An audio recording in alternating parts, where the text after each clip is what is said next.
eragiten du jaietan autodefentsa feministari ekiten jarraitzeko. Naskatuta gaudelako eta gure arteko aliantzez, gureak diren plaza, kaleak eta gauak okupatu eta erasotzaileei hortzak erakustera goazelako. Duten garrantziaren jakitu, baliatu ditzagun jaiak sistemari burla egiteko, provokatzeko eta nahi ditugun herri eta harreman ereduak eraikitzeko. Norberak erabakiz guztiok osatuko dugu.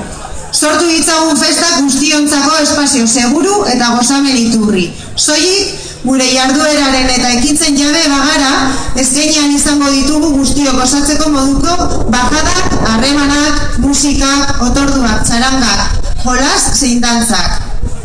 Herriko plazetan jaiak askatasunez biziz, gozatuz, dastatuz, usainduz. Gure buruak zainduko ditugu eta elkartasuna oinarria izanik, jaietan izaten diren eraso sexistei erantzungo diegu.